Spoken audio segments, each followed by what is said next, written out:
Welcome back to another episode of Rob Sports Center. Man, I want to start this. We're going to dive straight into it. I ain't going to waste our time. I want to start this video off, congratulating the Philadelphia Eagles, man, on their first, not their first championship, but their most recent championship since beating New England in the Super Bowl a few years back. I want to send shout out Jalen Hurts, man. Shout out their organization as a whole. You know what I mean? I think winning this Super Bowl, it wasn't individual effort. It took time for one. You go back fast 4 years ago, whenever they lost, I feel like they rebounded from that in terms of like knowing what it takes to get there. But they took a down year after, obviously, because it's hard to go back to back. That's why what the Chiefs done has been so special, seeing them go 3 years consecutively, obviously losing out on their third year, but still getting to that point. It speaks volumes to their organization as a whole. But I want to send a shout out to the Eagles, man, because the Eagles, I'm pretty sure nobody would have predicted this, that they would have even been back in the Super Bowl, let alone winning in the magnitude that they won.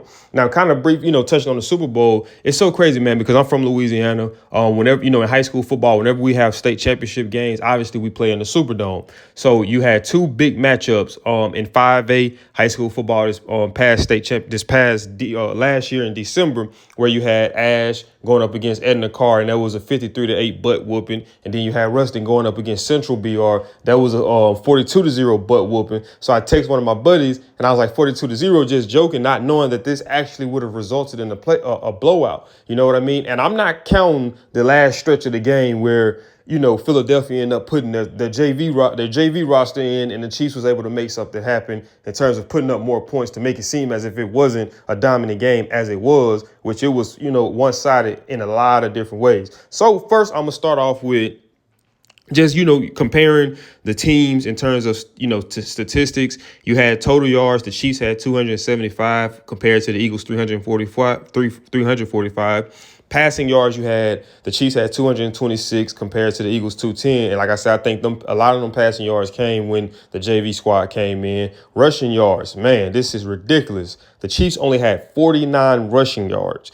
compared to the Eagles, who had 135. You look at yards per play. The Chiefs had 5.6 yards per play. The Eagles had 4.9 yards per play. For first downs, the Chiefs, once again, that was the lopsided, margin. The Chiefs had 12. The Eagles had 21. You go to third down efficiency. The Chiefs was 3 for 11, whereas the Eagles was 3 for 12. So in a lot of ways, man, I even said it. I think that the Chiefs defense played as good as they could play. I mean, considering what they did in terms of limits and Saquon Barkley, because I know I know for sure that was going to be the difference maker in this game. Whether if Saquon Barkley had a great game, 9 times out of 10, Chiefs were going to lose. If they could stop Saquon Barkley, 9 times out of 10, the Chiefs would win. So considering that they actually stopped him and they still lost, is kind of, wild. So you go down to fourth down. Both of those guys was 0 of 1.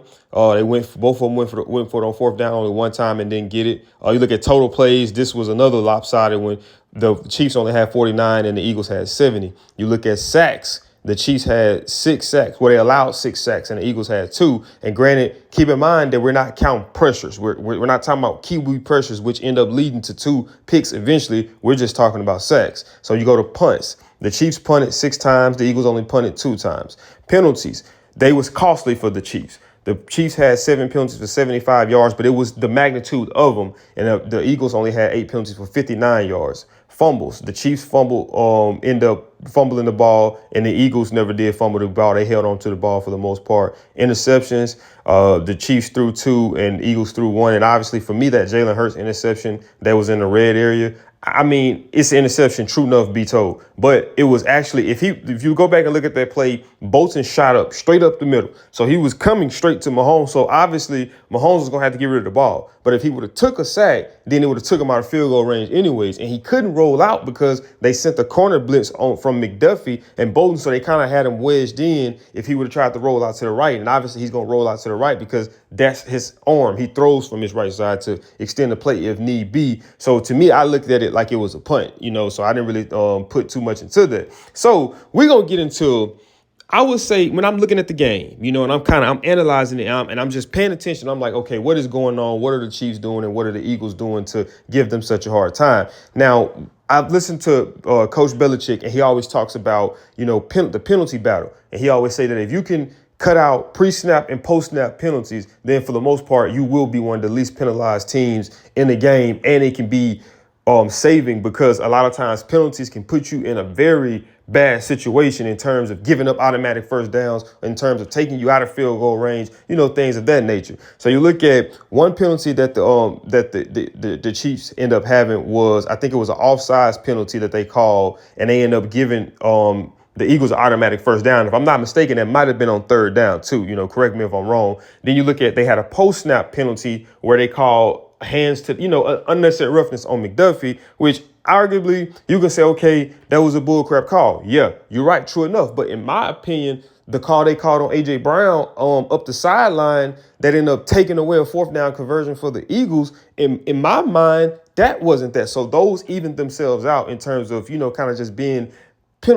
situations where the ref should just let the guys play. You go back and you look at another post-snap penalty where they called Bolton for unnecessary roughness on Saquon Barkley. Once again, I get it, because the game of football is a physical game. And I feel like you can't regulate the game because of how physical it is. So that call right there, I could have lived without. But at the same time, you just got to be smart. If you realize that he's not getting the ball, don't hit him. I mean, that's just, I wouldn't say common sense, but that's just understanding the situation, because now you put your team in a bad predicament. And if I'm not mistaken, I think they might have been like third and long or something like that, and they end up getting another automatic first down. So when you go back and you look at it, right, the Eagles played a phenomenal game. Defensively, obviously, being able to only rush 4 people consistently. I'm not quite sure how many times they blitzed, but only being able to rush 4 guys and drop everybody else in coverage, that's always going to be an added factor in terms of what a team. And from what I've been told, that's a Vic Fangio principle of his defense. His main thing is focusing a lot up front and safeties,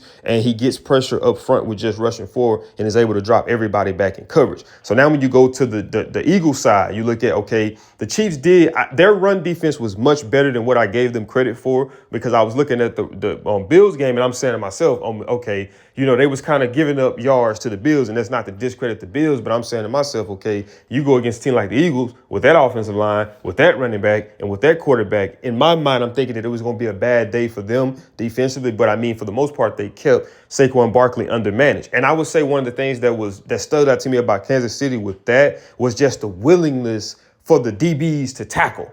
You know what I mean? Like, I seen some guy made a post and said that the Eagles were more physical, or he told somebody that they was going to be more physical. I was like, I wouldn't necessarily say that, man, because I mean, it's not like they was getting bullied defensive wise. Now, offensive wise, yeah, they was getting bullied up front, but defensive wise, for the most part, they were hanging in there and banging with those guys. And considering how big the the Eagles offensive line is, that's testament to, the game plan and even the execution of what the Chiefs was able to do going up against that. But when you look at it, it was like, the Eagles had a good game, but it wasn't a dominant game to an extent. Because like I say, you look at 3 of those penalties I just called were automatic first downs. So it's not like they was converting at a high rate. I mean, if you go look at, once again, go back to the third down battle, the Chiefs was 3 for 11 and the Eagles was 3 for 12. You look at the penalty battle, I feel like the Eagles won in terms of, the situation that came with them. You look at the turnover battle, obviously Philadelphia won. They had forced a fumble, and then they had 2 interceptions against the Chiefs. So that was that right there. Now, another thing that stood out to me too, and this was what I knew would be a deciding factor, is the time of possession. We knew that if the Eagles were able to put together drives like they did in this Super Bowl and do it consistently, the longer that they keep Patrick Mahomes on the sideline, the better, and the harder for it is for them to get into routine. Now, granted, they done it differently than what we anticipated. We anticipated it to be handoffs to Jalen Hurts, not Jalen Hurts, but from Jalen Hurts to Saquon, and then just scrambles from Saquon. But it ended up being actually through the air a lot of times they converted. And then even when you go to, okay, how is Jalen Hurts going to deal with the defensive pressures and blitzes from Spag? Every time that they sent blitzes, I believe a lot of the times it was from the outside in terms of corners. So whenever they would blitz, like I know on one play, I think they did an all-out blitz. I think they might have been in cover 0. Jalen Hurts just shot up straight up the middle. And I mean, it's like, you can't say, okay, because it wasn't going around. You know, he wasn't hitting the edges and going and running. It was just straight up the middle. As soon as he see that it was pressure coming and he seen the lane, he just went and go and then second guess it. And I think he did a very good job in terms of picking and choosing when to run the ball, opposed to just overly relying on his legs. Now, I want to send a special shout out to Jalen Hurts, man, because I feel like Jalen Hurts is a top quarterback and he does not get the credit that he deserves. You know, in my opinion, yeah, Saquon was a very big part of getting them there. But if you don't have that as a quarterback, then you probably don't have the success that the Eagles have had. So I feel like as a whole, everybody has to put a little bit more respect on Jalen Hurts, on Jalen Hurts' name after what he's been able to do and just being a game manager. You know what I mean? And not having to go out and pass for 400 yards. I mean, we've seen Patrick Mahomes do that this year and last year, and we bigged up him for that. But then when Jalen Hurts comes back and do the same thing, everybody's saying that, you know, he's overrated, yada, yada, yada, all the crap that comes with that. But as a whole, man, it was just a very dominant victory for the Eagles. I think that, you know, one of the biggest things coming into this game, everybody was talking about how many close games that the Chiefs were in. That, you know, I think they might have led the league in like close victories. So when you look at it from that standpoint and you say, okay, every game that they was in arguably could have went the other way because, I mean, they was winning at the last minute. So you ask yourself, okay, if they're constantly living at winning at the last minute, and I get it, a win is a win. It doesn't matter about how much you won. A win is a win. Whether it's about 1 point, 2 points, 7 points, or 30 or 40 points, a win is a win. So you ask yourself, okay, if they're barely getting by these games, you know, what is that saying? Is it areas that we're just not paying attention to just because of the fact that they're winning and it's being overlooked, and that what they lack, they didn't get exposed based off the teams they played or just that specific day? You kind of know how things go. And if you look at when they ran up against a team that was stout up front like Philly and that had a good secondary as well to back that up, you've seen a lot of, you know, holes within that offense and what they lack, especially offensive line wise. That was just crazy to see how much. Now, I would say one of the things too for Mahomes that I liked from him was the competing to the end. That's as a leader of your franchise and of your team, you want that. You know, even if he know that it's futile, but at the same time, I'm gonna go out there and I'm gonna compete and I'm gonna give him my all. So shout out to him on that one. But like I say, it's one of those things to where it's like, okay, how were you winning? You know, I seen that one time Coach Saban said that, you know, he was like, he has a theory that whenever you play bad and still win, that is not necessarily good. And I think that what he meant by that is just it kind of creates bad habits. You know what I mean? Because if you're not preparing the right way, if you're not executing and you're still winning games, it starts to go to your head of saying, man, you know what? We don't have to do this, quote unquote, and get the victory. All we got to do is just show up because of who we are. So I think that was one of the things that kind of probably hurt them. Ultimately, too, I think that preparation probably was hurting them. I think that a lot of their focus game plan wise went into stopping Saquon, and they kind of allowed everybody else on the other end to be able to try to eat, you know, with Smith, with AJ, you know, with those guys coming in when they really needed them. So I think that was one of the things that they didn't necessarily do.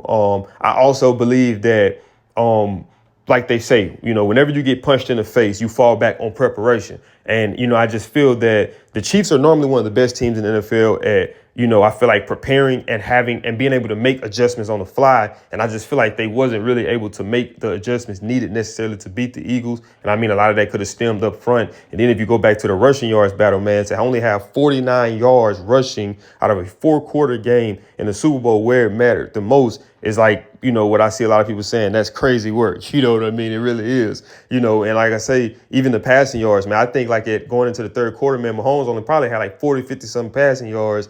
So that's wild right there as well, you know. But like I said, man, overall, man, it was just a pretty dominant victory for the Eagles. The Eagles was the better team. I'm kind of glad it went the way it did because I'm tired of hearing people talking about the referees and look at what a lot of the calls they called and how it did not favor the Chiefs, you know. And that's not to discredit the Eagles. I'm just saying for those people that always want to keep saying the refs cheating, the refs cheating, the refs cheating, the refs cheating, you know. And that's not to say that, okay, they cheated the Chiefs this time because of those calls. Now, you know, granted, Chiefs don't make those mistakes. It could have been a different situation, but that comes with the game, being able to minimize mistakes. And that's what championship teams do, you know. So once again, man, shout out to the Philadelphia Eagles organization as a whole. Shout out to Saquon, you know, kind of being trashed and thrown to the side for Daniel Jones in New York and seeing what he goes and do and has one of the most legendary runs. And to cap it off with a Super Bowl, man, that's even more you know, even more deserves even more of a hand clap for that. And that just shows volume to him as a player, and that shows volume to guys like Jalen Hurts as a player. If you keep up with this story, you know, being benched in the national championship at Alabama, going to Oklahoma, doing this thing there, but still kind of being